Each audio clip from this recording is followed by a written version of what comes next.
France আমাদের প্রতিপক্ষ হিসেবে পেয়ে ঠিক ততটাই আতঙ্কে আছে যতটা আমরা। সেমিতে উঠে Spain coach Luis de la Fuente গুরুর সাথে সুর মিলিয়েছেন দলের সেরা তারকা লামিন ইয়ামাল। সম্ভাব্য চ্যাম্পিয়ন নিয়েও চলছে কথার লড়াই।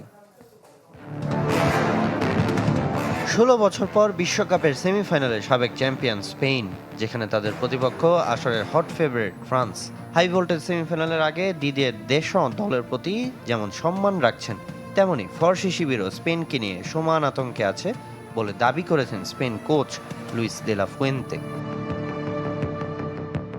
সাম্প্রতিক সময়ে ফ্রান্সের বিপক্ষে স্প্যানিশদের দুর্দান্ত রেকর্ডের কথা স্মরণ করে দিয়ে তিনি লে ব্লুদের কিছুটা মনস্তাত্ত্বিক চাপেই রাখলেন।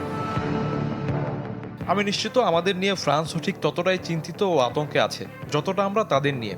ভুলে যাবেন না, আমরা কিন্তু মেজর টুর্নামেন্টে টানা 2 ম্যাচে তাদের হারিয়েছি। মাঠের লড়াইয়ে এরা বিশ্ব ফুটবলের অন্যতম অসাধারণ 2 দল। নিজ কোচের সাথে সুর মিলিয়েছেন দলের তরুণ তারকা লামিন ইয়ামালও, যিনি কিনা ফ্রান্সের বিপক্ষে শেষ 2 ম্যাচেই ছিলেন অপ্রতিরোধ্য। যদি তাদের কাউকে ভয় পেতে হয় তাহলে সেটা আমরাই তাদের 2024 সালের ইউরোর সেমিফাইনালে হারিয়েছিলাম। আমরা 2 দলই বিশ্বের সেরা দলগুলোর মধ্যে আছি। আমাদের প্রতিপক্ষকে নিয়ে কোনো ভয় নেই। আর স্পেনের কাছে হেরে বিদায় নিয়ে বেলজিয়ান গোলরক্ষক থিবো কুর্তোয়া জানিয়েছেন স্পেন ফ্রান্স সেমিফাইনাল ম্যাচে জয়ী দলই জিতবে বিশ্বকাপ।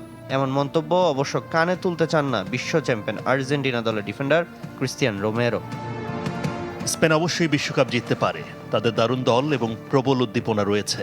আমার বিশ্বাস ওরাই সেমিফাইনালের বিজয়ী, বিশ্ব চ্যাম্পিয়ন হবে। আমরা সুইজারল্যান্ড ম্যাচের দিকে মনোনিবেশ করছি, যা কঠিন ম্যাচ হতে যাচ্ছে।